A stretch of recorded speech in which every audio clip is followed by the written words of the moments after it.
Hello दोस्तों, unique classes Lucknow में आपका स्वागत है। उम्मीद करता हूँ कि आप मेंस की तैयारी बहुत अच्छे से कर रहे होंगे। हम लोग इस समय पत्र आलेखन के क्रम में शासकीय पत्र कर चुके हैं और आज हम लोग अगला पत्र अर्धशासकीय पत्र पढ़ेंगे। तो जैसा कि आपने उसको बहुत धैर्य के साथ पढ़ा, ठीक उसी प्रकार इसे आपको धैर्य से पढ़ना पड़ेगा, क्योंकि इससे रिलेटेड अगर आपने ध्यान नहीं दिया तो ड्राफ्ट बनाने में, प्रारूप बनाने में या उदाहरण लिखने में आप गलती कर सकते हैं। तो पहले मैं आपको बता दूं कि आप क्या क्या इसमें पढ़ोगे, तो आप ये देख लो कि इसकी ड्राफ्टिंग मैं कैसे किया हूँ आपके लिए। कि पत्र आलेखन में जो अर्धशासकीय पत्र है उसमें परिभाषा, विशेषताएं, महत्व, अंतर, उसका क्या प्रारूप होता है, क्या उदाहरण के हो सकते हैं और क्या होते हैं, ध्यान क्या रखना है, उसके कीवर्ड क्या हैं जिनको आपको ध्यान होता है, क्या सही होता है और क्या गलत होता है, क्या आपसे गलती होती है, क्या सही है करना होगा, और किस तरीके से आप उसकी विशेषता को समझ करके रट सकते हैं जो बहुत लंबे समय तक मेमोराइज रहेगा आपको। उस तरीके के की पॉइंट को मैंने अलग करके आपके लिए लिखा है। और यहाँ पर हम लोग क्या पढ़ेंगे, उसकी परिभाषा पढ़ेंगे। परिभाषा 2 लिखी हुई हैं और उसकी प्रमुख सारी विशेषताएं लिखी हुई हैं। उसके बाद आप पढ़ोगे जो वो अर्धशासकीय पत्र का महत्व है, फिर शासकीय और अर्धशासकीय पत्र में क्या समानता है, और उसके बाद क्या पढ़ोगे, इन दोनों में अर्थात शासकीय और अर्धशासकीय में क्या प्रमुख अंतर हैं, उनको बहुत अच्छे से लिखा है।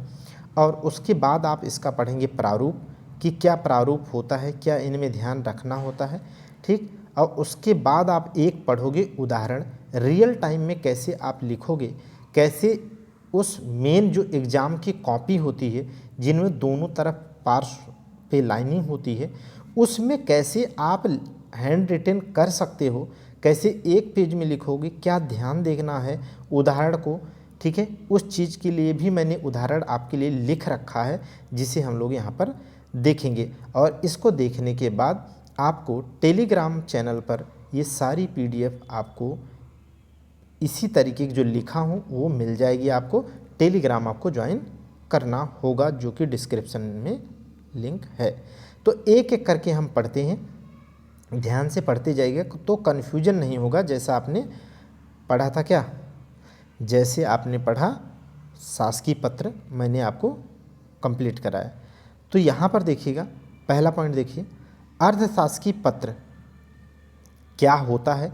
इसमें हम लोग इसकी परिभाषा आगे पढ़ेंगे कि कैसे देखेंगे कि जहाँ पर शासकीय पत्र एक पद से पद को जाता था, वहीं पर ये क्या है, यह पत्र कहाँ से जाएगा, पदाधिकारी से जाएगा। कहाँ से जाएगा, पदाधिकारी से जाएगा, ठीक है। निकलेगा भी कहाँ से, पदाधिकारी से, और जाएगा भी कहाँ, पदाधिकारी से।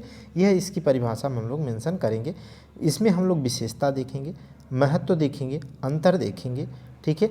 और यहाँ पर देखते जाइए, जो प्रारूप होता है, अगर पेपर में आए प्रारूप, या पेपर में लिख के आए ड्राफ्ट, या लिख के आए लिखित प्रारूप, या लिख के आए उसकी रूपरेखा बनाओ, सभी अर्थात चारों एक ही चिड़िया का नाम है, जो कि है ड्राफ्ट, प्रारूप। अर्थात जो हम लोग शासकीय पत्र में पढ़ चुके हैं, जो इसमें पढ़ेंगे वही यहाँ पर भी लिखना है। बस याद रखना है, कभी भी कन्फ्यूजन ना हो कि लिखित प्रारूप आए तो आप उदाहरण पीट के ना आ जाएं, या प्रारूप ड्राफ्ट रूपरेखा आए तो आप कहीं उदाहरण ना लिख दें। ये सब आपको ध्यान रखना है। ये की पॉइंट की तरफ हम लोग बढ़ रहे हैं। उदाहरण की बात करें तो जैसा कि एक आता है एग्जाम में कि आप उदाहरण माने सहोदाहरण बोलते हैं, या उदाहरण सहित, है ना, माने अर्धशासकीय पत्र की परिभाषा और उदाहरण लिखिए, या परिभाषा सहित उदाहरण लिखिए, इस तरीके से आता है। तो इसका तात्पर्य ये होता है कि आपसे ये उम्मीद की जा रही है पेपर में कि आप स्वयं से उदाहरण लिखें, अर्थात जो आपने रटा हुआ है उसी को वहाँ पर क्या है, कॉपी में पूरी तरीके से एकदम A to Z सब मतलब अक्षरशः एकदम छाप दें। और दूसरा आता है कि विषय दे रखा होता है कि फलाने फलाने विषय पर, ठीक है, एक अर्थशास्त्रीय पत्र लिखें, या केवल मैटर दिया रहता है। आपको ये भी अपने विवेक से समझना होगा कि यह शासकीय पत्र लिखने को कह रहा है या अर्धशासकीय पत्र लिखने को कह रहा है। इसका मैं एक जीता जागता प्रमाण बताता हूँ। आप 2025 में जो अभी हुआ है पेपर 2024 का, पीसीएस मेंस का, जो 2024 का पीसीएस मेंस 29-30-1-2 में हुआ है, जिसे मैं लिख के आया हूँ, ठीक है। आप इस पेपर में देखना शासकीय पत्र के बारे में जो क्वेश्चन पूछा है उसकी भाषा शैली पर कई लोगों ने गलती कर दिया है, क्योंकि वो ये नहीं बताया कि आपको अर्धशासकीय लिखना है कि शासकीय लिखना है। आपको इतनी समझ होनी चाहिए कि ये पकड़ लें विषय से कि ये अर्धशासकीय लिखना है या इसमें शासकीय लिखना है, और उसमें बहुत लोगों ने गलती की है। मैं कह रहा हूँ आप उसे उठा करके पेपर देख लीजिएगा, और देखेंगे तो आपका कॉन्फिडेंस बढ़ेगा, मेरे प्रति भी विश्वास बढ़ेगा, और आपको अपने आप में भी आएगा कि हाँ, इस पर हमें ध्यान देने की आवश्यकता पड़ेगी। तो जो दिया गया विषय होगा उस विषय पर आप जो आगे फॉर्मेट या ड्राफ्ट पढ़ोगे, उसी ड्राफ्ट में उनको उस विषय से संबंधित कंटेंट को बिठाना होगा, जो कि हम यहीं प्रैक्टिस कराएंगे। जैसा कि टेलीग्राम पर जो टेस्ट सीरीज चल रही है उसमें हम आपको, ठीक है, उसमें हम आपको कंप्लीट कराएंगे। तो इस तरीके से क्या है, आपको प्रैक्टिस यहीं करके जाना है, यहीं रट के जाना है, ठीक है। हालांकि आज सब्जेक्टिव का टेस्ट आज ड्राफ्ट बना करके ग्रुप में डाल दिया गया है, आपसे सलाह सुझाव मांगा गया है, और मंडे से टेस्ट सीरीज वो भी लॉन्च हो जाएगी। तो कहने का मतलब ये है कि यहीं पर प्रैक्टिस करनी है, इतनी समझ विकसित करनी है ताकि आपको क्या है, याद हो जाए, ठीक है। पूजा हो रही है, बोलो बाकी बिहारी लाल की जय। अब हम लोग बात करते हैं कीवर्ड की, अर्थात अर्धशासकीय पत्र में क्या ऐसे कीवर्ड होते हैं जिन्हें ध्यान रखने की ज़रूरत है। ये मैं बात आपको बता चुका हूँ कि जो हम लोग रिक्त स्थान ड्राफ्ट में भरते हैं उन्हें आप देखता हूँ कुछ तो दूर तक आप ऐसे ऐसे डाट डाट भरते हो, ठीक है। जो आप लोग आंसर राइटिंग करके भेज रहे हो उसमें कुछ दूर तक लाइन का आधा हिस्सा या 1/3 तो 2/3 आप ऐसे डाट डाट बनाते हो, लेकिन आगे जल्दी जल्दी जा कर के क्या इस तरीके का आप बना रहे हो, आधा डाट आधा डैश। तो ये बिल्कुल गलत है। आप 100% अपने आप के मन में डाल लीजिए कि केवल डाट माने डाट ही बनाना है रिक्त के लिए, ठीक है, सिर्फ डाट ही बनाना है, डैश नहीं होना चाहिए। डैश गलत है, नंबर कटते हैं, नंबर कटते हैं। पीसीएस से तगड़ी कॉपी चेक होती है समीक्षा अधिकारी की। आप जो है, मैं नहीं चाहता हूं कि आपको अपनी कॉपी देखने की नौबत आए आरटीआई लगा करके, अर्थात मैं चाहता हूं कि सेलेक्ट हो जाए फर्स्ट टाइम या जो भी है आप अपीयर हो, न देखना पड़े। क्यों? क्योंकि ये अटेम्प्ट आपका नहीं जाया जाना चाहिए, इसीलिए मैं बता दे रहा हूँ कि ये फॉर्मेट बिल्कुल सही है। ये आप अगर डैश लिखोगे तो गलत है। अब हम लोग बात करते हैं इसकी थोड़ी सी कीवर्ड पे, जिससे हम परिभाषा समझ पाएंगे, जिससे इसकी विशेषता समझ पाएंगे, जिससे हम इसकी भाषा शैली से हम ये पकड़ पाएंगे कि ये शासकीय है या अर्धशासकीय है, ठीक है। क्या क्या ध्यान रखना होगा। जैसे पहला आप देखिए, पहला है इसका उद्गम, अर्थात अर्धशासकीय पत्र का। जैसे शासकीय पत्र आपको पढ़ा चुका हूँ, वह पद से पद को जाता है, बट ये पदाधिकारी के स्तर से निकलता है। कहाँ से? पदाधिकारी के स्तर से। इसका मतलब क्या होता है? पदाधिकारी माने अधिकारी, आप कह लो अधिकारी, ठीक है, किसी अधिकारी के स्तर से निकलता है। एक बात ध्यान रखना, जब कोई भी पत्र पद से निकलता है तो इसका मतलब सिंपल हो जाता है कि उसके पास विवेकी अधिकार ज़्यादा नहीं होते हैं उसमें, अर्थात वह स्वविवेक के आधार पर ज़्यादा मतलब काम नहीं कर पाता है, बल्कि जो गाइडलाइन होती है उसी के अनुसार शासकीय कार्य व्यवहार का वह संचालन करता है। जबकि कोई अधिकारी के पास लेटर लिखने की जब पावर होती है, अर्थात जब पदाधिकारी का स्तर से कोई लेटर निकलता है, पत्र निकलता है, तब उसके पास क्या होता है, तब उसके पास स्वविवेक को भी प्रयोग करने की उसमें शक्ति होती है।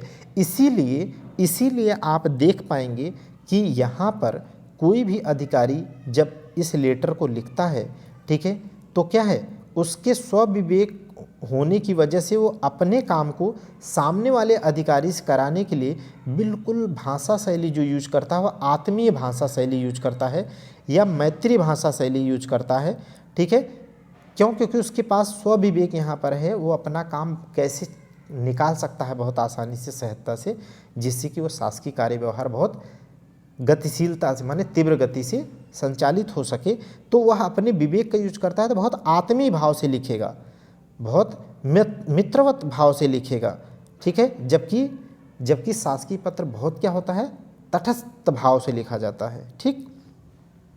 तो इसका मतलब की पॉइंट क्या हो गया, हम आपको की पॉइंट याद रखना है कि इसका उद्गम सदैव कहाँ से होता है, पद से न होकर के पदाधिकारी से होता है। कहाँ से होता है, पदाधिकारी से। ये बातें सारी हम लिखे हैं, आप टेंशन मत लेना, बस आप सुनते जाओ। गंतव्य की बात करें तो यह अगर पद से, जहाँ शासकीय पत्र पद से निकल कर के पद को जाता था, वो यहाँ पर ये पदाधिकारी से निकल रहा है, तो कहाँ जाएगा, किसको जाएगा, तो यह पदाधिकारी से निकल कर के पदाधिकारी को ही जाता है। यह बात आपको ध्यान रखनी है। अगर बात करें इसका संचालन कैसा होता है, तो इसका संचालन शासकीय पत्र की भांति ही द्विआयामी होता है। कैसा होता है, द्विआयामी होता है। आयामी लिखना चाहिए। द्विआयामी का क्या मतलब है बताइए, द्विआयामी का मतलब क्या है, बाई डायरेक्शनल होता है, यूनिडायरेक्शनल नहीं। इसका ये मतलब है कि यह वरिष्ठ से कनिष्ठ को, सीनियर से जूनियर भी जा सकता है, जूनियर से सीनियर भी जा सकता है। लेकिन एक बात इसमें हमको आपको थोड़ा सा ज़्यादा ध्यान देना है, जाने को सीनियर से जूनियर भी जा सकता है, जूनियर से सीनियर को भी जा सकता है, किंतु यह लेटर प्रायः, एक बात ध्यान रखना है आपको, प्रायः माने जनरली ज़्यादा, प्रायः माने सामान्यतः देखा जाए तो यह ज़्यादा जो संचालन होता है इसका, वह समान स्तर के अधिकारियों या पदाधिकारियों के मध्य होता है। किसके मध्य होता है, सीनियर से जूनियर को भी जा सकता है, जूनियर सीनियर को भी जा सकता है, लेकिन यह जनरली माने सामान्यतः या ज़्यादा करके या प्रायः समान स्तर के पदाधिकारियों के मध्य संचलन इसका अधिक होता है। और एक बात इसका और भी जो ध्यान रखनी है, जो अगला मोस्ट इम्पॉर्टेंट पॉइंट है इसी के संदर्भ में, वो ये है कि इसका संचालन जहाँ पर एक सीनियर से जूनियर, जूनियर से सीनियर या समान स्तर, सेम लेवल पे हो, ठीक है, इसके साथ साथ यह किसी पदाधिकारी के स्तर से, ठीक है, किसी अन्य व्यक्ति को, ठीक है, किसी व्यक्ति को, माने जो कोई पद धारण नहीं करता, माने कोई अधिकारी नहीं है, उसको भी संचालित होता है, माने उसको भी भेजा जाता है। यह जो बात मैं बता रहा हूँ वह गंतव्य में आएगा, समझ गए कि नहीं। इसका गंतव्य क्या होता है, पहला क्या होता है, पदाधिकारी से निकल करके पदाधिकारी को जाता है। दूसरा यह कहाँ जाता है, दूसरा यह जा सकता है कहाँ पर, यह किसी अन्य या सामान्य किसी व्यक्ति को जा सकता है। व्यक्ति का क्या मतलब है, जैसे अगर आप शासन में हैं, मान लीजिए आप सचिव हैं, आप मान लीजिए सचिव बनते हैं और आप समीक्षा अधिकारी बनेंगे तो प्रमोशन बहुत तेज होता है। कम उम्र वाले तो आप जो है एडिशन माने जो है उस उधर तो जाएंगे ही, ऐसे पदाधिकारी बनेंगे आप बेहतर। तो अगर कहा जाए कि अगर आप सचिव हैं और आपको शासन के कार्य को संचालित करने के लिए किसी प्राइवेट व्यक्ति, माने किसी बिजनेसमैन की ज़रूरत पड़ती है, या किसी स्पोर्ट्स से रिलेटेड, अगर आपको खेल से संबंधित अगर आपको अच्छे नियम कानून बनाने हैं, तो अगर आपको कंसल्ट करना पड़ता है, मान लीजिए MS धोनी से, क्योंकि उनके पास स्पोर्ट का बहुत नॉलेज है, ठीक है, तो आप क्या करोगे, तो उस समय वो कोई पद तो धारण करते नहीं हैं, वो तो प्राइवेट व्यक्ति हैं। तो ऐसी जगह पर अर्धशासकीय पत्र के माध्यम से ही MS धोनी से क्या किया जाएगा, आप सचिव के पद पे होते हुए कांटेक्ट करेंगे, अर्थात उनसे राय मशवरा या सलाह या बैठक जो भी करना होगा आप करेंगे। तो इसका ये मतलब है कि इसका गंतव्य पद से पद को होता ही है, पदाधिकारी से पदाधिकारी होता है, साथ ही साथ किसी अन्य व्यक्ति विशेष को भी हो सकता है। और ये मैंने आपको बता दिया कि क्यों ऐसा किया जाता है। जैसे कोई भारत रत्न प्राप्त है, तो भारत रत्न ऐसे तो मिलता नहीं, किसी न किसी क्षेत्र में वो उत्कृष्ट योगदान दिया होगा तभी तो मिलता है। तो ऐसे व्यक्तियों का नॉलेज को अगर प्रशासन में शासन में शामिल करना होता है, तो उसके नॉलेज को, ठीक है, उसके नॉलेज को शामिल करने के लिए हम लोग संपर्क करते हैं जिस लेटर के माध्यम से, उसे ही कहते हैं अर्धशासकीय पत्र। ओके, अब हम लोग बात करते हैं विषय वस्तु की। इसका विषय वस्तु क्या है, अब ध्यान से समझना। अब आप सोचो जरा कि आप एक ऑफिसर हैं, एक पदाधिकारी हैं, ठीक है, तो और आपसे कहा जा रहा है कि आप एक काम का निस्तारण करिए, शासकीय पद का शासकीय कार्य का निस्तारण करिए या उसका निर्वहन करिए, तो क्या आप यहाँ पर किसी अन्य व्यक्ति को लव लेटर तो लिखने नहीं बैठे हो, या आपके विषय आपका तो कोई ऐसा लव लेटर हो नहीं सकता। अर्थात वो शासकीय कार्य से ही संबंधित होगा। किससे संबंधित होगा? शासकीय कार्य व्यवहार से ही संबंधित विषय होंगे। अर्थात शासकीय कार्य व्यवहार संबंधित विषय क्या होता है मैं आपको बता चुका हूँ, जैसे शासकीय आदेश, शासकीय निर्णय, शासकीय नीति, शासकीय निर्देश, ये सब क्या हैं? शासकीय विषय हैं, शासकीय कार्य संबंधी विषय हैं। तो इसी विषय से संबंधित मैटर हो सकता है। अब बात कर लेते हैं हम लोग भाषा की। किसकी बात कर लेते हैं? भाषा की। इसकी भाषा कैसी होगी? अभी मैंने आपको बताया, जब पदाधिकारी से पदाधिकारी को जाता है, ठीक है, और समान लेवल पर सामान्यतः जाता है, ठीक है, तो जब सामान्य लेवल पे जा रहा है तो कैसी भावना होगी? आप बताओ, क्या आदेशात्मक लिखोगे? अगर आप अपने मित्र से सहायता चाहते हो और भाषा शैली प्रयोग करो आदेश देने जैसी, तो गरियाएगा पहले ही। वो क्या करेगा? गरियाएगा पहले, कहेगा कि मुझसे सलाह मांग रहे हो तो मुझको आर्डर दे रहे हो। हाँ, ठीक है। इसका ये मतलब है कि इसकी जो भाषा शैली मतलब भाषा होती है वह बिल्कुल भी तटस्थ भाव न होकर के कैसी होती है? आत्मीय होती है। इसकी शैली कैसी होती है? आत्मीय होती है। और भाषा कैसी होती है? बोलिए जल्दी से, भाषा कैसी होगी? ठीक है, तो इस तरीके से तटस्थ भाव से अन्य पुरुष शैली में जहाँ लिखा जाता है शासकीय पद, वहीं पर ये क्या होगा? आत्मीय भाव से उत्तम पुरुष शैली में कैसे लिखा जाएगा?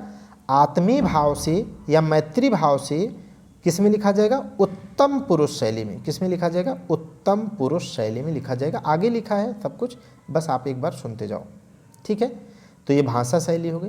अन्य की बात करें तो अन्य में जैसे शासकीय पत्र में किसी भी लेटर को, जारी किसी भी लेटर को सरकारी गजट में प्रकाशित किया जाता है, ठीक है, उसी प्रकार से इसे भी अर्थात अर्थशासकीय पत्र को भी सरकारी गजट में दर्ज किया जाता है। समझ गए ना? इससे ये पता चल गया ना कि आपका विषय कैसा होगा।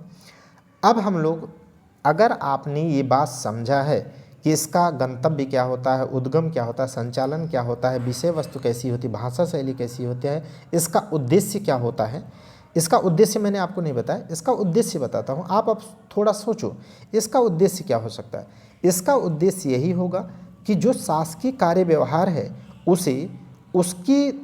उसका कार्य जो निर्वहन है उसमें तेजी आ सके, तीव्रता आ सके, और अच्छा संस्था में अच्छा कोऑर्डिनेशन हो, सिस्टम में अच्छा कोऑर्डिनेशन हो, ठीक है, कोऑर्डिनेशन हो, सलाह मशवरा के साथ काम किया जाए, जिससे गतिशीलता के साथ साथ क्या है, ज़्यादा से ज़्यादा क्या है, ट्रांसपेरेंसी हो, और ज़्यादा से ज़्यादा निर्णय सहजता से लिए जा सकें।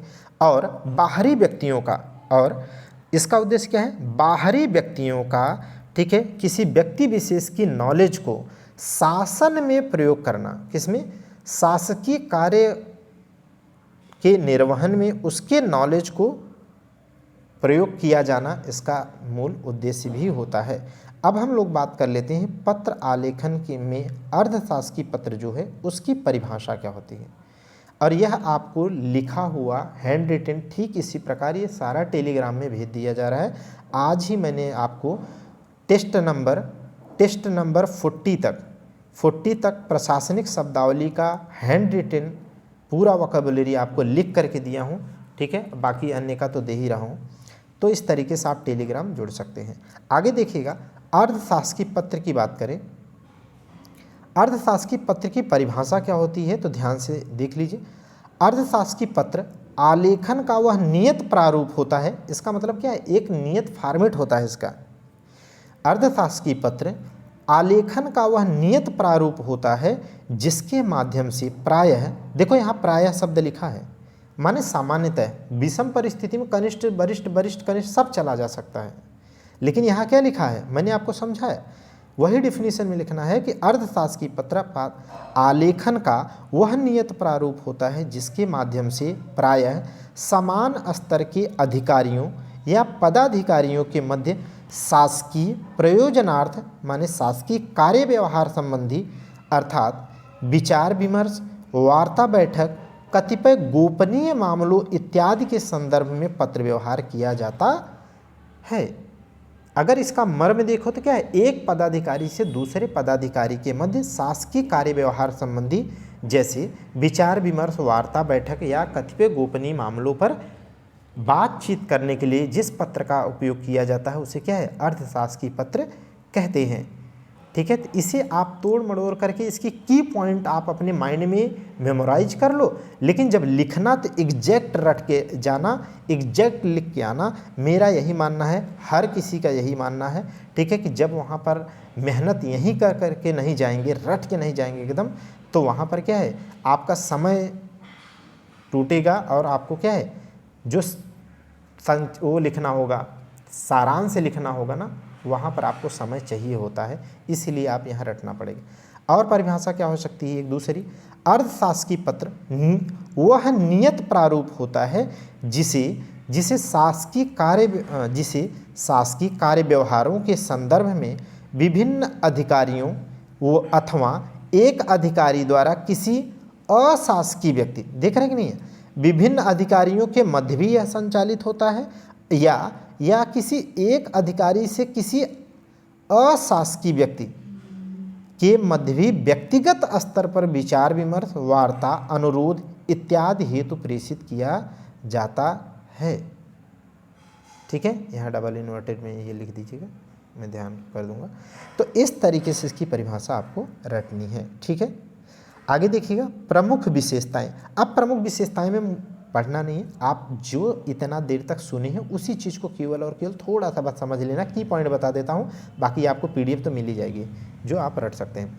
देखो प्रमुख विशेषताएं क्या है, उद्गम, इसका मतलब क्या है, इसका उद्गम क्या है, किसी अधिकारी के स्तर से होता है और ये निश्चित तौर पे किसी पद से न होकर के किसी न किसी अधिकारी के स्तर से ही होता है। तो इसीलिए इसमें लिखा है कि सदैव किसी अधिकारी या पदाधिकारी का स्तर से होता है। गंतव्य की बात करें तो इसका गंतव्य एक अधिकारी के स्तर से दूसरे अधिकारी को जाता है या किसी अशासकीय व्यक्ति अर्थात किसी व्यक्ति को भी जाता है, आपको समझा दिया। संचालन की बात करें तो इसका संचालन द्विआयामी होता है, प्रायः यह समान स्तर के लोगों पर होता है, प्रायः स्तर इसका प्रयोग समान स्तर के सेम लेवल पर होता है, लेकिन विषम परिस्थिति में यह सीनियर से जूनियर और जूनियर से सीनियर के स्तर पर भी इसे भेजा जा सकता है। विषय वस्तु की बात करें तो हमने कहा कि लव लेटर कोई नहीं लिख सकता यहाँ पर, क्योंकि उसका गजट भी सरकारी में किया जाता है, इसीलिए इसकी शासकीय इसका जो विषय वस्तु होगा वह शासकीय कार्य व्यवहार से संबंधित होगा। और विषय क्या होते हैं शासकीय कार्य व्यवहार, जैसे आदेश, निर्देश, सूचनाएं, ठीक है, इत्यादि क्या है शासकीय कार्य व्यवहार है। तो इसके संदर्भ में क्या किया जाता है, इसके संदर्भ में विचार विमर्श, वार्ता बैठक या ध्यानाकर्षण इत्यादि के लिए प्रयुक्त किया जाता है, जो कि उदाहरण में आपको आगे उदाहरण भी आपको पढ़ना है, उसमें बहुत अच्छे से मैंने उदाहरण लिखा भी है जिसे आपको छापना है वहाँ। भाषा की बात कर लें तो इसकी जो भाषा है वह सदैव मैत्री व अथवा आत्मीय भाव से लिखा जाता है। इसमें तटस्थ भाव से लिखेंगे तो पहले आगे वाला क्या है, यहाँ नॉर्मल दोस्त गरियाने लगते हैं, वो तो पदाधिकारी दूसरे डिपार्टमेंट या दूसरे होगा, ठीक है। तो सदैव मैत्री व आत्मीय भाव से लिखा जाता है, तभी तो आप राय मशवरा सलाह मांग पाएंगे ना, ठीक है। आप उससे सहयोग मांग रहे हैं, आदेश नहीं दे रहे। पद से पद को जाने वाला सरकारी पत्र होता तब तो आप छोटे भी होते पद में, तब भी आपकी भाषा आदेशात्मक होती, तटस्थ होती, न्यूट्रल होती, और धुआंधार आप मतलब बिना लाग लपेट के बोलते लिखते लेटर, समझ गए कि नहीं। तो ये चीज़ है, तो भाषा इसकी कैसी होगी, सदैव मैत्री व आत्मीय भाव से लिखी जाती है। इसके अंतर्गत आत्मीय भाव के अंतर्गत मतलब इसके अंतर्गत अपेक्षा, अपेक्षित, निवेदन, सादर, अनुरोध, ससम्मान इत्यादि शब्दावलियों का क्या किया जाता है, प्रयोग किया जाता है। ठीक, आगे देखिएगा, यहाँ पर शैली की बात करें तो यह एक वचन और उत्तम पुरुष शैली में लिखा जाता है, यह बात मैंने आपको बता दिया। और इसकी जो भाषा होती है वह कैसी होती है, अनौपचारिक होती है। इसकी भाषा क्या है, अनौपचारिक होती है। इसी से पकड़ में आता है कि अनौपचारिक, जैसे सादर, सम्मान, अपेक्षा, ठीक है, निवेदन, उपेक्षा मत बोल दीजिएगा, निवेदन, सादर, अनुरोध, ससम्मान, ठीक है, इस तरीके के जो शब्द होते हैं वो अनौपचारिक शब्द होते हैं। वही यहाँ पर लिखा है कि ऊपर वाले की देखिए भाषा, इसकी यहाँ नहीं लिखा है क्या अनौपचारिक, ठीक है, इसकी जो भाषा होती है ना, आत्मीय भाव से लिखी जाती है। अर्थात क्या है, अर्थात इसकी भाषा शैली कैसी होती है, अनौपचारिक होती है। आप इसको इसी में शामिल कर देंगे तो कोई दिक्कत नहीं है। यह एक वचन व उत्तम पुरुष शैली के रूप में प्रायः अनौपचारिक भाषा में लिखी जाती है। ठीक है, तो अनौपचारिक मतलब क्या है, आत्मीय भाव से जो सादर, सम्मान, अपेक्षा, ये सब। प्रारूप की बात कर लीजिए तो इसका प्रारूप नियत होता है और औपचारिक होता है। इसका मतलब आप मनमानी, आप इसमें बदलाव नहीं कर सकते, जैसा ड्राफ्ट बनाया जाना चाहिए वैसा ही आपको बनाएंगे। संबोधन की बात कर लें तो इसमें प्रेषिति के लिए प्रायः प्रिय श्री महोदय का प्रयोग किया जाता है। माने जिसको आप भेजते हैं उसके लिए बहुत आत्मीय भाव से आप लिखते हैं प्रिय श्री महोदय। माने इन्हीं शब्दों के आधार पर ही आपको देखते ही पकड़ लेना है, पहचान लेना है कि यह पत्र कैसा है, शासकीय न होकर के अर्ध शासकीय है। ठीक है, क्योंकि इसमें क्या है, आत्मीय भाव वाले शब्द लिखे हुए हैं। तो संबोधन में प्रायः प्रिय श्री महोदय का प्रयोग किया जाता है। समापन की बात करें तो इसका समापन, ठीक है, थोड़ा अलग होता है। जैसे इसमें क्या है, इसका समापन सादर, ससम्मान जैसे किसी आदर सूचक शब्दों के साथ इसका प्रयोग होता है, माने इसका समापन किया जाता है। तो इसकी विशेषताएं आपको हमको देख लिए, परिभाषा देख लिए, की पॉइंट आपने देख लिया, क्या ध्यान रखना है। अब देख लीजिए अर्धशासकीय पत्र का जो महत्व है, अर्धशासकीय पत्र का महत्व क्या है, क्योंकि महत्व भी कभी कभी पूछा जाता है। तो बस एक बार देख लीजिए कि यह शासन के मध्य विभिन्न अधिकारियों के मध्य आपसी क्रियान्वयन को क्या करता है, सुचारू करता है। दूसरा है, इसके माध्यम से शासन के बाहर भी, देख रहे हैं कि नहीं, शासन के बाहर भी संपर्क स्थापित कर शासकीय कार्य व्यवहार को अधिक उपयोगी बनाया जा सकता है। यही तो बताया मैंने, व्यक्ति को, MS धोनी को या बिजनेस टाइकून कोई हो, जैसे मान लीजिए रतन टाटा जी अब नहीं रहे, उनसे कोई सलाह सरकार मशवरा लेती, या फिर आज की बात कर लीजिए, ठीक है, किसी की बात कर लीजिए, तो इसके अगला देखिए, इसके माध्यम से अधिकारीगण व्यक्तिगत स्तर पर सक्रिय भाग लेते हैं, जिससे कि शासकीय कार्य व्यवहार के क्रियान्वयन में क्या है, गतिशीलता आती है। माने पदाधिकारी खुद इसमें उतरते हैं, इसलिए शासकीय कार्य व्यवहार क्या है, राय मशवरा करते हैं, ध्यान आकर्षित करते हैं सामने वाले अधिकारी का, तो जिससे क्या है, शासकीय कार्य व्यवहार में क्या है, गतिशीलता आती है, यही बात कह रहा है। अगला महत्व देखिए, यह पत्र विभिन्न पदाधिकारियों के साथ साथ शासन व नागरिक जीवन के मध्य सेतु के रूप में भी काम करता है। जैसे मैंने कहा कि रतन टाटा जी अब नहीं है, मान लीजिए यहाँ पर अंबानी जी की कर लो, ठीक है, वहाँ से सरकार, तो सरकार क्या कर सकती है, किसी से, ऐसे व्यक्ति से उस फील्ड में अच्छा काम होने के लिए क्या कर सकती है, सलाह मांग सकती है। सचिन तेंदुलकर से अगर स्पोर्ट्स से रिलेटेड मांगना हो, सलाह मांग सकती है। तो इस तरीके से क्या है, आगे देखिएगा, शासकीय पत्र और अर्धशासकीय पत्र में क्या समानता है, ये भी पूछा जाता है, ये भी आपको ध्यान रखना है। तो जो समानता है वो ध्यान रखिएगा। दोनों पत्र में, पहला देखिए, दोनों पत्रों की जो विषय वस्तु होती है वह सदैव क्या है, शासकीय कार्य व्यवहार से संबंधित होती है। कोई व्यक्तिगत मामला नहीं लिख सकता है कि यार मेरे घर का नल खराब हो गया है, बताओ तुमने कहाँ से, ठीक है, प्लम्बर बुलवाया था, ठीक, ऐसी बात नहीं कर सकते आप। दूसरा देखिएगा, दोनों पत्रों में व्यक्तिगत सूचनाओं अथवा तथ्यों का सदैव अभाव होता है। माने व्यक्तिगत, वही मैंने कहा ना कि आप ये प्लम्बर वाली बात नहीं करेंगे, व्यक्तिगत बात वहाँ पर उसमें लेटर में नहीं करेंगे। दोनों में इसका अभाव होता है, यही समानता है। तीसरा देखिएगा, दोनों पत्रों के शासन की कार्यकुशलता, पारदर्शिता व जवाबदेहिता सुनिश्चित होती है तथा इनमें गतिशीलता आती है। भाई जब लेटर लिखित रूप में होगा और उसे सरकारी गजट में अगर उसे प्रकाशित किया जाएगा तो शासन में क्या है, कार्यकुशलता बढ़ेगी, पारदर्शिता और जवाबदेहिता बढ़ेगी। ठीक है। चौथा देखिएगा पॉइंट जो इसकी समानता की बात करता है, तो दोनों पत्रों का प्रकाशन सरकारी गजट में किया जाता है। पांचवा देखिए, दोनों पत्र अभिलेखीय महत्व के होते हैं, अर्थात जब सरकारी गजट में अगर उसे प्रकाशित किया गया तो वो क्या है, एक अभिलेख के रूप में, ठीक है, संरक्षित किया जाता है और उसे भविष्य में उसका यूज प्रयोग किया जा सकता है गाइडलाइन के लिए या किसी के जवाबदेहिता को सुनिश्चित करने के लिए। छठा देखिएगा, दोनों पत्रों के माध्यम से निर्णय लेने एवं उसके क्रियान्वयन की प्रक्रिया सरल, सुगम और तीव्र होती है। माने दोनों में निर्णय लेने और उसके क्रियान्वयन करने के लिए क्या है, उनकी प्रक्रिया सरल, सुगम और तीव्र होती है। ठीक, तो यह आपको क्या लिखना है, यह शासकीय, देखो शासकीय पत्र और शासकीय पत्र में अंतर बहुत ज़्यादा पूछा जाता है, समानता भी पूछी जा सकती है और पूछा जाता है, इसे ध्यान रखेंगे। अब बात करते हैं हम लोग अर्धशासकीय और शासकीय पत्र में क्या अंतर है। ठीक है, तो अंतर हर जगह मैं बोला हूँ कि शासकीय पत्र में ये, अर्धशासकीय में ये, ठीक है, तो इसका मतलब उससे बहुत आसानी सब समझ जाएंगे। अब ये देखो, मेरे पास A4 साइज ब्लैंक पेपर था, लेकिन मैं इसको जानबूझ के इस पे लिखा हूँ ताकि आपको रियल टाइम में लिखते वक्त आपको दिमाग में आए कि अगर आप ये वाला फॉर्मेट, अगर आप पॉइंट वाला फॉर्मेट ना करके ये वाला हेडिंग वाला फॉर्मेट अगर आप यूज करते हो तो क्या आप इसमें लिख पाओगे कि नहीं, क्योंकि एक लाइन से आप लिखोगे ऐसे 9 शब्द आते हैं छोटे छोटे, ठीक है, 9 शब्द आते हैं छोटे छोटे, ठीक है, मॉडरेट जैसा मैं लिखता हूँ।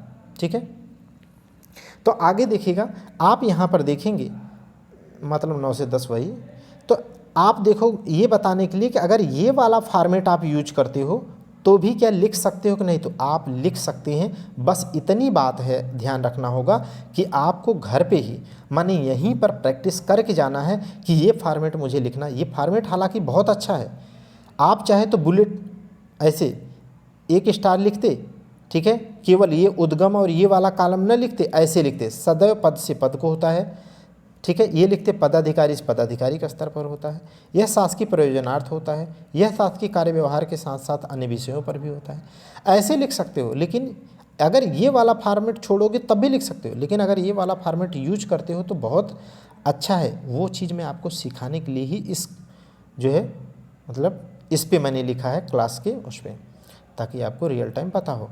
अब देखो हम बात करते हैं उद्गम, जो हेडिंग थी, इससे परिभाषा भी विशेषता भी याद हो जाएगी। उद्गम क्या है, यह सदैव पद से होता है, इसका उद्गम सदैव पदाधिकारी के स्तर से होता है। संचालन की बात करें, देखो मैं उद्गम के बाद लिखा नहीं हूँ गंतव्य, एक पॉइंट यहाँ पर क्या है छूटा है, आप जो है अब इतना समझा दिया हो तो आप लिख लीजिएगा गंतव्य, यहाँ पर जगह है तो गंतव्य लिख लीजिएगा।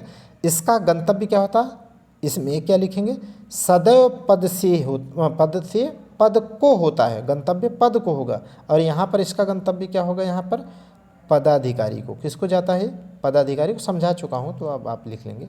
संचालन की बात करें तो इसका संचालन सदैव पद से पद को प्रेषित किया जाता है, और यह प्रायः माने जनरली प्रायः समान स्तर के पदाधिकारियों के मध्य होता है। हालांकि विशेष परिस्थितियों में कनिष्ठ टू वरिष्ठ, वरिष्ठ टू कनिष्ठ भी भेजा जा सकता है, लेकिन अब इतना लिखेंगे तो बहुत बड़ा हो जाएगा, लेकिन आप समझते रहो। विषय वस्तु की बात करें तो शासकीय प्रयोजनार्थ पदीय दायित्वों के निर्वहन संबंधी इसका विषय होता है। इसका विषय क्या होता है, शासकीय कार्य व्यवहार संबंधी विषयों पर ध्यानाकर्षण, विचार विमर्श, वार्ता इत्यादि के संदर्भ में ये होता है। माने राय मशवरा, बात विमर्श, ध्यानाकर्षण इत्यादि विषय पर जहाँ ये होता है, वहीं पर शासकीय पत्र क्या है, पदीय दायित्वों का आदेशात्मक रूप से क्या है, उसका निर्वहन करने के लिए प्रयोग किया जाता है। तो इसकी विषय वस्तु देख लिए। भाषा शैली की बात कर लें तो जो शासकीय पत्र है भाषा शैली की बात करें तो जो शासकीय पत्र है उसकी भाषा शैली कैसी होती है, उसकी भाषा शैली रूढ़ व अन्य पुरुष शैली में तटस्थ भाव से लिखी जाती है। उसमें कोई आत्मीय भाव या मित्रवत या मैत्री भाव का कोई जगह नहीं होती, ये बात आपको ध्यान रखना है। जबकि इसकी भाषा शैली कैसी होती है, अनौपचारिक भाषा में व्यक्तिगत व आत्मीय भाव से लिखा जाता है, तभी तो सादर, ससम्मान या प्रिय श्री महोदय या श्री लिखा जाता है। ठीक है, ये सब ध्यान रखना है। आगे देखिएगा प्रेषिती। ठीक है, पत्र को प्रेषिती कार्यालय का नियत प्राधिकारी खोलता है। इसका मतलब क्या है, जिसको जाता है। प्रेषिती मतलब क्या है, प्रेषक माने जो भेजता है, प्रेषिती माने जो प्राप्त करता है। इसका ये मतलब है कि यह लेटर सदैव माने उस अनुभाग या भाग को जाता है, उसका जो एक नियत अधिकारी होता है, जो नियत प्राधिकारी होता है, जो पूरे डाक को रिसीव करने के लिए, जो लेटर को रिसीव करने के लिए होता है, वही क्या करता है, इसको ओपन करता है। जैसे आप समीक्षा अधिकारी बनोगे, तो आप होम मिनिस्ट्री में जाओगे या PWD में जाओगे या ठीक है रेवेन्यू में जाओगे, तो आप भी क्या बनोगे, आप भी एक दिन नियत प्राधिकारी बनोगे। सारे लेटर आप, रेवेन्यू ऑफिसर का मतलब ही क्या होता है, सब आप ही के पास तो जाएगा, उस डिपार्टमेंट को आप ही हैंडल करोगे भाई। ठीक है, तो इस तरीके से कहा जाए तो नियत प्राधिकारी आप सपने देख सकते हो और आप देखोगे खुली आंखों में तभी पूरा होगा, वही नियत प्राधिकारी खोलता है। जबकि क्योंकि पद से पद को जाता है, जबकि यहाँ पर क्या है, अर्थशास्त्रीय पत्र में एक पदाधिकारी दूसरे पदाधिकारी को, अर्थात एक अधिकारी दूसरे अधिकारी को लिखता है, तो उसमें विभाग का जो नियत प्राधिकारी वो क्यों खोलेगा, क्योंकि वो तो व्यक्तिगत लिखा गया है कि फलाने SI के द्वारा फलाने SI को लिखा गया, तो वो SI ही खोलेगा। यही यहाँ पर लिखा है कि जहाँ शासकीय पत्र को प्राप्त करने वाला नियत प्राधिकारी उसे खोलता है, वहाँ पर अर्थशास्त्र की व्यक्तिगत होने की वजह से सदैव प्रेषिती ही इसको खोलता है, माने जिसके नाम इसको भेजा जाता है। संबोधन या समापन की बात कर लें तो इसमें संबोधन, ठीक है, इसमें माने शासकीय पत्र में संबोधन औपचारिक शब्द, शासकीय पत्र में जो संबोधन होता है वो औपचारिक शब्द जैसे महोदय के साथ किया जाता है, और समापन औपचारिक शब्द, समापन के लिए कोई औपचारिक शब्द का प्रयोग नहीं किया जाता है। आपने देखा तो वहाँ कोई ससम्मान, सादर ऐसा कुछ नहीं लिखा जाता है लेटर में कि अब समाप्त हो रहा है। जबकि शासकीय पत्र में संबोधन अनौपचारिक शब्दावली जैसे प्रिय श्री महोदय के साथ होता है, तथा समापन सदैव आत्मीय भाव वाले शब्द जैसे सादर सदैव आदर सूचक शब्दों जैसे सादर अथवा सम्मान या ससम्मान, नहीं ससम्मान ही केवल होता है, सम्मान नहीं, आदर अथवा ससम्मान इत्यादि के साथ होता है। ठीक, आगे हम लोग उदाहरण देखेंगे, ड्राफ्ट देखेंगे, समझ जाएंगे। उद्देश्य की बात करें तो अभी हम लोगों ने बात किया, इस पत्र के माध्यम से अधिकारी अपने पदीय दायित्व का निर्वहन तटस्थ भाव से करता है, ये ध्यान रखना है। जबकि इसमें भी पदाधिकारी व्यक्तिगत रुचि लेते हुए शासकीय समस्याओं का क्या करता है, निराकरण करते हैं। यह PDF आपको मिल जाएगी, आप टेलीग्राम पर जोड़ करके रट लीजिएगा। अब हम लोग बात करते हैं अर्धशासकीय पत्र का प्रारूप। इसे थोड़ा सा आपको ध्यान अच्छे से रखना है ताकि आप गलत ना करें। तो प्रारूप देख लेते हैं, अर्थशास्त्रीय पत्र का प्रारूप। बस एक बार बारीकी ध्यान से सुनना, नहीं तो आपसे जब मैं लिखवाता हूँ, टेस्ट कराता हूँ, तो आप लोग कामा नहीं ध्यान देते हो। ध्यान से देखो, अर्धशासकीय पत्र का प्रारूप। ठीक, अब यहाँ पर एक चीज़ छूटा है जो आपको उसमें मिल जाएगा, किसमें, PDF में। अभी मैं सिक्का ढूंढ रहा था, मैं उस समय तत्काल मिला नहीं, हमने कहा अभी बना लेंगे। ठीक है, यहाँ पर मोहर रहती है, यहाँ पर क्या रहती है, मोहर, ऐसे ही बनेगी जैसे मैंने बनाया। ठीक है, यहाँ पर मोहर रहेगी ड्राफ्ट में, जो आपको उसमें मिलेगी, PDF में आपको टेलीग्राम पे मिलेगा। ठीक है, उसमें बना दूंगा सिक्का लेके, अभी ध्यान रखें। इसमें आपको याद रखना है कि यहाँ पर दाहिने पार्श्व माने दाहिने साइड पर ये चीज़ें लिखी जाती हैं। क्या क्या लिखना है, पहले जहाँ पर पत्रांक लिखा जाता था शासकीय पत्र में दाहिने पर, वहीं पर क्या लिखना है, अर्धशासकीय पत्र संख्या। फिर उसके बाद क्या डैश लगाओगे या डाट डाट लगाओगे, तो dot dot dot dot dot ही लगाना है। क्या यहाँ कामा लगाओगे, तो यहाँ कामा नहीं लगाना है, केवल डाट डाट डाट डाट लगाना है। फिर उसके बाद क्या लिखना है, विभाग, यहाँ पर क्या होगा विभाग, उसके बाद क्या होगा अनुभाग, और उसके बाद क्या होगा दिनांक, फिर कामा, ये ध्यान रखना आप लगाते नहीं हो, कामा फिर स्थान। क्या इन सब में कहीं कामा लगा है क्या, कहीं भी कामा नहीं लगा है, ये ध्यान रखिए, गलत मत करना, ठीक है, नहीं ठीक नहीं होगा, और ना ही पूर्ण विराम लगा है, ठीक। तो इस तरीके से आपको दाहिने पार्श्व पर पहले क्या लिखना है, अर्धशासकीय पत्र संख्या dot dot dot dot dot, comma मत लगाना, पूर्ण विराम मत लगाना, फिर विभाग लिखना डाट डाट डाट, अनुभाग लिखना डाट डाट डाट, दिनांक लिखना, फिर कामा जरूर लगाना, फिर स्थान लिखना, न कामा लगाना न पूर्ण विराम लगाना, इस तरीके से। अब यहाँ पर एक बारीकी और भी है, ध्यान क्या रखना है, ध्यान ये रखना है कि जहाँ हम लोगों ने शासकीय पत्र को लिखते वक्त ये देखा कि इधर हम लोगों को बराबर होना चाहिए। क्या देखा, हम लोगों ने देखा कि शासकीय पत्र में क्या देखा कि इस तरीके से लाइन होनी चाहिए, माने इसके इधर ना जाए, एक यहाँ से लिखो, यहाँ से लिखो, यहाँ से, माने इस तरफ ध्यान रखना था कि इधर दाएं बाएं नहीं होना चाहिए। लेकिन अर्धशासकीय पत्र में क्या ध्यान रखना है कि इधर बराबर होना चाहिए, ये की पॉइंट है, समझ गए कि नहीं, इधर इसमें बराबर होना चाहिए शासकीय पत्र में, इधर, ठीक। अब 4 पॉइंट ये लिखेंगे, और इसमें क्या रखना है, ध्यान रखना है कि फाइनल कॉपी में भी और यहाँ पर भी अर्धशासकीय पत्र चारों में अंतर हो सकता है कि देखिए ये बराबर हों, ये जरूरी नहीं है, ना ही वहाँ बराबर एक उदाहरण में बराबर आएगा, इसलिए आप कंफ्यूज मत होना। क्यों, क्योंकि यहाँ तो अनुभाग लिख के डाट डाट इतना लिखा हूँ, लेकिन उदाहरण जब लिखोगे तो आप अनुभाग ऐसे लिखोगे, यहाँ एक लिख दोगे तो इतनी जगह खाली हो जाएगी, तो ये तो और भी इधर से इधर हो गया, समझ गए कि नहीं। तो इसका ये मतलब है आपको ध्यान क्या रखना, इधर बराबर होना चाहिए, इधर बराबर अगर नहीं है तब भी चलेगा, ठीक है, और यही होगा भी, वहाँ देखेंगे तो बराबर नहीं आएगा, अभी हम आपको उदाहरण दिखाएंगे। तो ये 4।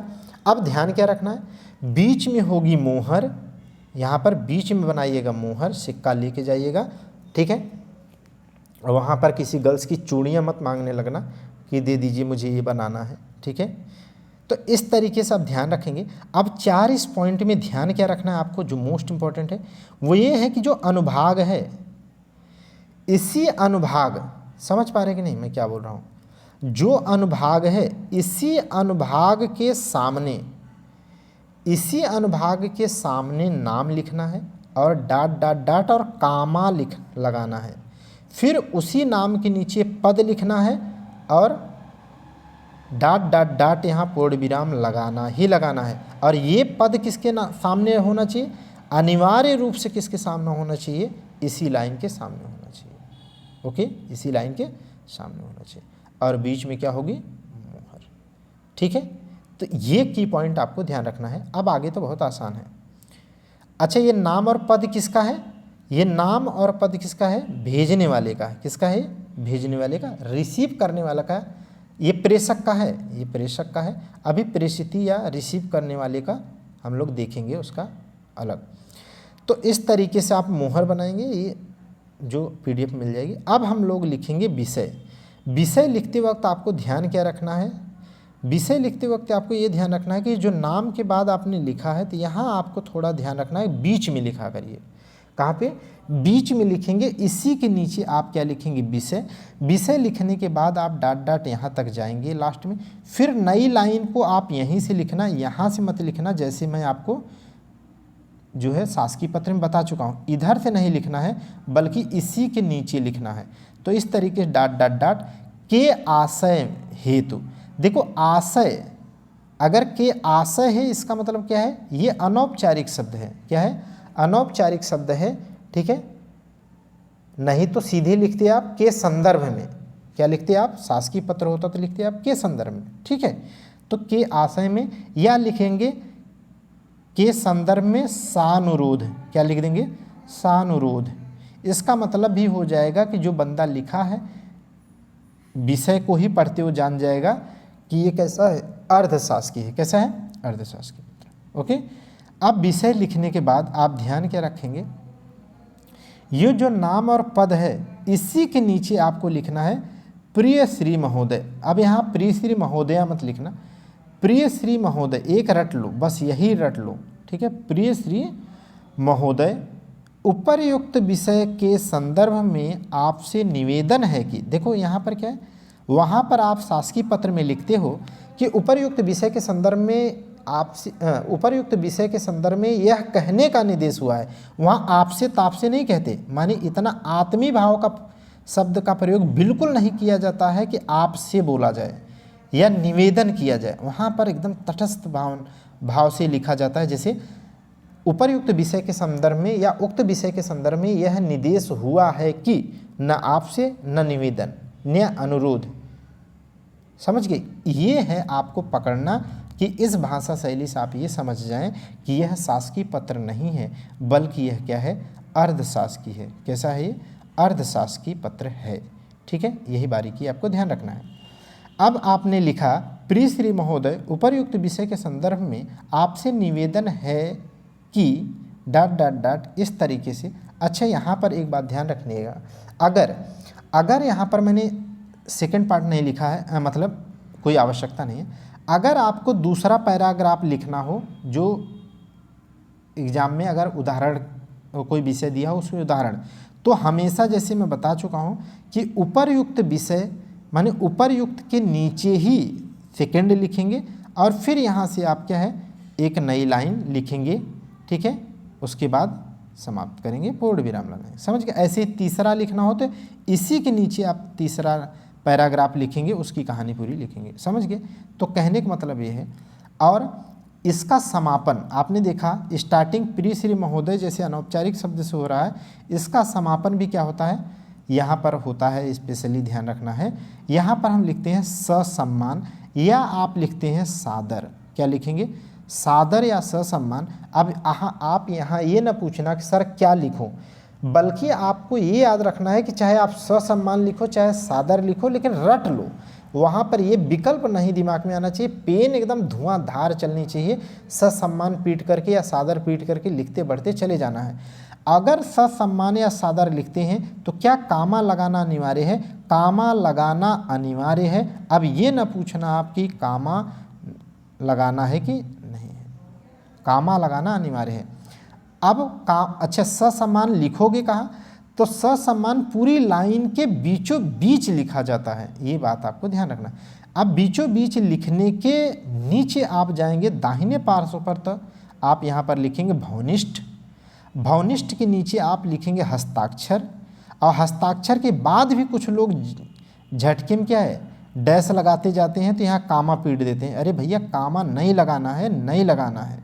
हस्ताक्षर डॉट डॉट डॉट डॉट, उसके नीचे है नाम। नाम में आपको छोटा कामा इन्वर्टेड में ही लिखना है। कुछ लोगों ने, मैंने कॉपी चेक किया तो बड़ा लिखा था शुरुआत में, तो बड़ा नहीं लिखेंगे, सिर्फ छोटा कामा में, छोटे कोष्ठक में ही लिखना है और नाम लिखना है। तो क्या नाम के आगे पद भी लिखना है क्या, पद नहीं लिखना होता है, ध्यान रखेंगे, सिर्फ नाम लिखेंगे। नाम माने जैसे जिस व्यक्ति ने ऊपर लिखा है, जैसे क ख ग ने लिखा है तो उसी का नाम बस क ख ग यहाँ पर होना चाहिए, न कि क ख ग सचिव। सचिव क्या है, पद हो गया। नाम केवल लिखो, पद मत लिखो। या यर लव प्रमुख सचिव, ये गलत है। केवल नाम लिखो, क ख ग या यर लव। ठीक है, आप अपना नाम लिखो, आप अपना नाम लिखो। ठीक है, लेकिन अच्छा हाँ, ध्यान रखेंगे, अब ऐसे मैं बोल दूंगा तो आप वहाँ भी लिख दोगे, ऐसा मत करना। अगर उदाहरण लिखना होगा, अभी हम लोग बात करेंगे, तो वहाँ पर क्या है, जब उदाहरण लिखोगे तो वहाँ पर अपना नाम या किसी का नाम मत लिखना, वहाँ पर क ख ग या क ख ग या य र ल व ही लिखिएगा।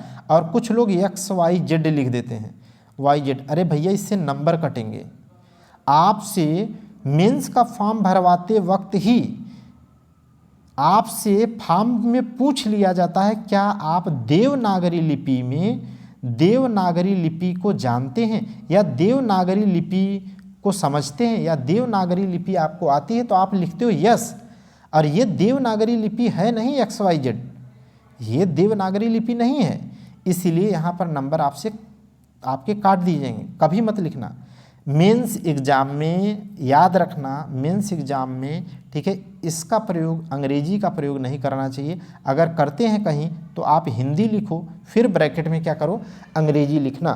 क्या लिखना, अंग्रेजी लिखना। और अंग्रेजी अगर कहीं ज़रूरी पड़ जाता है तो वहाँ पर क्या है, देवनागरी लिपि में ही लिखेंगे। जैसे XYZ अगर लिखना होगा तो क्या लिखेंगे, XYZ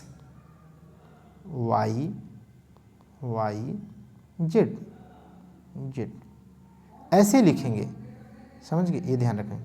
तो भवनिष्ठ के नीचे क्या है, हस्ताक्षर लिखेंगे, कामा नहीं लगाएंगे, डॉट डॉट डॉट। नाम लिखेंगे, पद नाम मत लिख देना, सचिव आड़ा बड़ा कुछ मत लिखना, केवल नाम लिखना।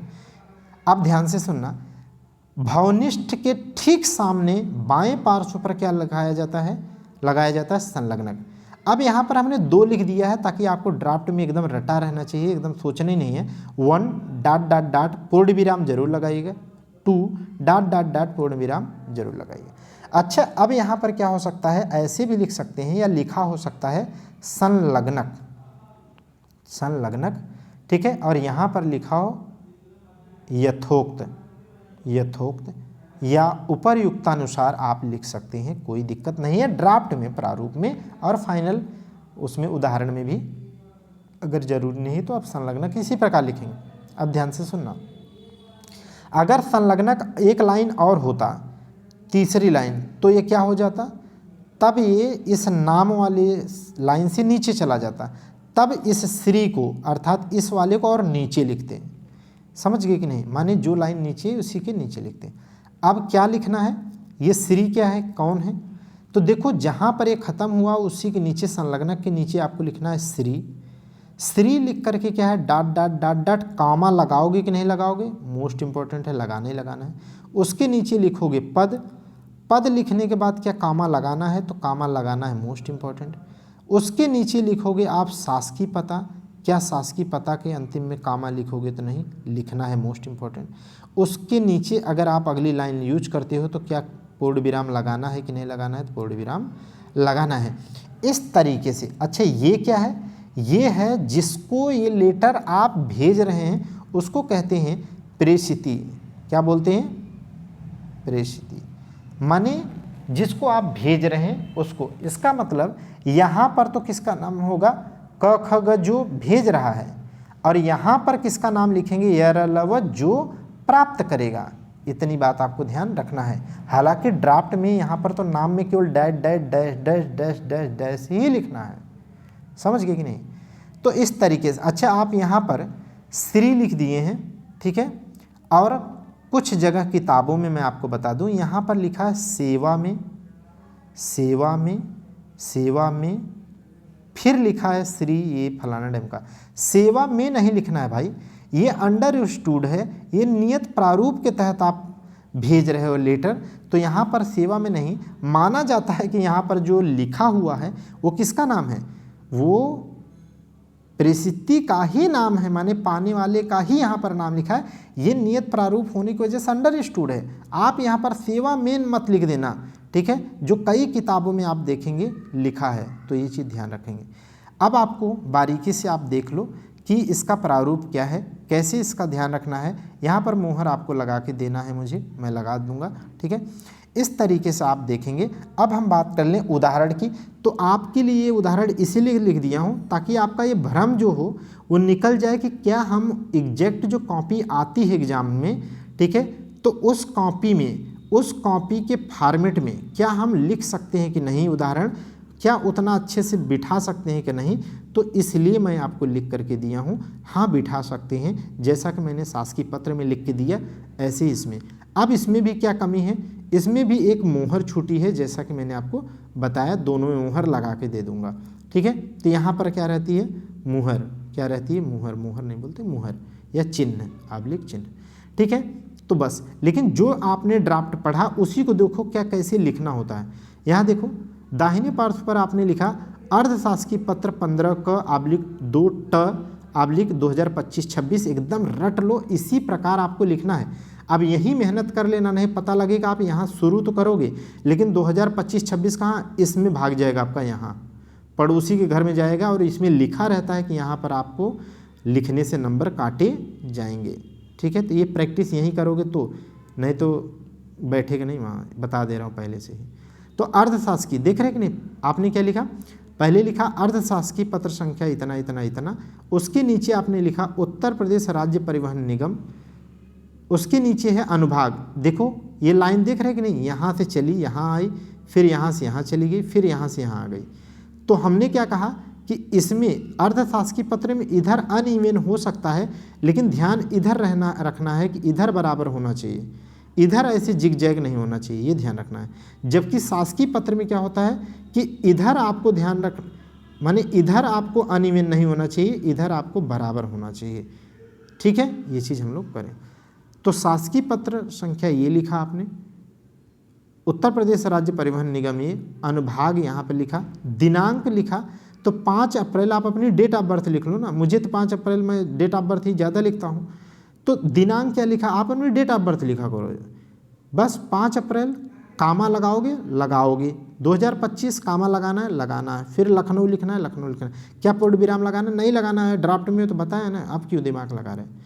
ठीक है, तो इस तरीके से 4 लाइनें लिखी। अब यहाँ पर बीच में क्या होगा, यहाँ पर बीच में होगी मोहर, और इसी देखो अनुभाग के सामने क्या होना चाहिए, जो भेजने वाला प्रेषक है उसका नाम क ख ग, क्या कामा लगाना है। उसके बाद है उसका पद, तो पद लिख दिया मैंने अध्यक्ष, पूर्ण विराम लगाना है तो लगाना है, वहाँ ड्राफ्ट में पढ़े। इस तरीके से मोहर इसके सामने हो गया, किसके सामने, ये दोनों लाइनें इसके सामने होनी चाहिए। ठीक, अब इसके नीचे आप लिखो विषय, इसके नीचे आपने लिखा विषय। विषय में देखिए परिवहन सुरक्षा संबंधी कमियों को दूर करने के संदर्भ में इसमें क्या लिखना है। अब इसकी भाषा शैली आपको बस एक बार पढ़ देता हूँ, बाकी आप PDF से ही पढ़िएगा इसको। ठीक है, अब वो ये है कि विषय है कि परिवहन सुरक्षा संबंधी कमियों को दूर करने के संदर्भ में समान स्तर के लोग आपस में लिख रहे हैं। क्या लिख रहे हैं, प्रिय श्री महोदय कामा, उक्त विषय में आपसे अपेक्षा है। देखो यहाँ क्या लिखा, अपेक्षा है, निर्देश नहीं है, अनुरोध है, यहाँ पर अपेक्षा है, उम्मीद है आपसे। वह लिखा है कि उक्त विषय में आपसे यह अपेक्षा है कि विगत कुछ महीनों से समाचार पत्रों के माध्यम से जिले में परिवहन असुरक्षा की खबरें सामने आ रही हैं, जिसमें यातायात के दौरान लूटपाट, मारपीट, महिलाओं से छेड़खानी इत्यादि की घटनाएं प्रकाश में आई हैं, जो कि सुरक्षा संबंधी कमियों को रेखांकित करती हैं। हमेशा पहले पैराग्राफ में क्या है, जो घटना होती है उसके बारे में ब्रीफ इंट्रोडक्शन होता है। दूसरे पैराग्राफ में या तीसरे पैराग्राफ में आप जो उस पत्र के माध्यम से उम्मीद करते हैं उसे लिखा जाता है। ये बात आपको बारीकी ध्यान रखनी है। जैसा कि मैंने बताया कि उक्त विषय के ठीक सामने ही 2 लिखा होना चाहिए, तो ये याद रखिएगा, क्योंकि मैं अतः लिख दिया था तब मैंने 2 बाद में चिपकाया है। तो उक्त के ऊ के ठीक नीचे आप लिखा करिए 2, फिर लगाओ डैश, फिर लिखो अतः आपसे अनुरोध है। देखो अनुरोध शब्द आया ना, ये अनौपचारिक भाषा शैली है। क्या है ये, अनौपचारिक। यही आपको सीखना है पत्र पढ़ करके। अतः आपसे अनुरोध है कि यातायात संबंधी उक्त सुरक्षा कमियों को दूर करने का कष्ट करें, जिससे परिवहन को सुरक्षित बनाया जा सके। अब देखो बीच में आपको क्या लिखना है, ससम्मान, एकदम रट लो, और ससम्मान के बाद कामा लगाना है। उसी ससम्मान के नीचे आप जाएंगे, दाहिने पार्श्व पर तो लिखेंगे भवनिष्ठ, हस्ताक्षर लिखेंगे, न कामा न पूर्ण विराम लगाएंगे। उसके नीचे लिखेंगे जो भेजा है वही बंदा ऊपर वाला, क ख ग।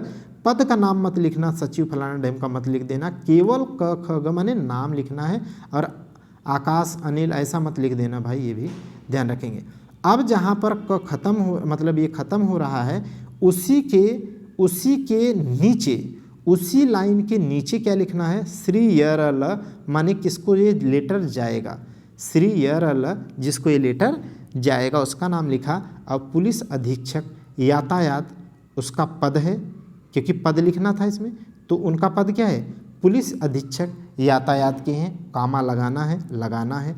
उसके बाद आपको क्या लिखना था, उनका शासकीय पता, तो उनका शासकीय पता क्या लिखा है, प्रयागराज उत्तर प्रदेश। ठीक है। आप ध्यान से देख लीजिएगा, यदि कोई अन्य व्यक्ति को भेजा जाता, जो व्यक्ति माने अशासकीय व्यक्ति अगर भेजा जाता, किसी भारत रत्न या किसी बिजनेस टाइकून से कोई सलाह मशवरा लेना होता सरकार को या किसी अधिकारी को सरकार के काम हेतु, तो क्या करता, तब उसका यहाँ पर क्या लिखता, केवल नाम, क्या लिखता, नाम।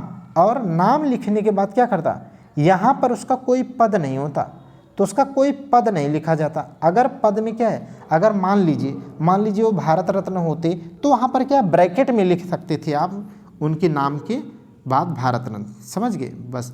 बाकी उनका कोई पद नहीं होगा तो यहाँ पद ना लिखते। तब उसके बाद क्या है, उसके बाद उनका यहाँ पर क्या लिखते, सामान्य पता। और सामान्य पता में उनका कोई शासकीय पता तो होगा नहीं, क्योंकि शासकीय व्यक्ति नहीं, तो शासकीय पता मत लिख दीजिएगा, ठीक है, क्योंकि उसका जनरल पता होगा आपके घर की तरह, हमारे घर की तरह। अधिकारी बनने के बाद जब घर होता तो अपना निजी, इस तरीके से आपको लिखना है। तो मैंने आपको इस तरीके से ये पूरा सारी विशेषताएं, अंतर, समानता, ड्राफ्ट, उदाहरण सब लिख करके पढ़ा दिया, और आपको टेलीग्राम पर मिल भी जाएगा। और आप मेंस और प्री, पीसीएस, आरओ यारो, ठीक है, प्री मेंस के लिए आप अगर जुड़ना चाहते हैं तो आप क्या कर सकते हैं, टेलीग्राम पर आप जुड़ सकते हैं और ग्रुप में माने टेस्ट सीरीज से आप ज्वाइन हो सकते हैं। उसके लिए आपको लिंक डिस्क्रिप्शन बॉक्स में टेलीग्राम का है। तो यहाँ तक सुनने के लिए आपको हृदय से बहुत बहुत धन्यवाद।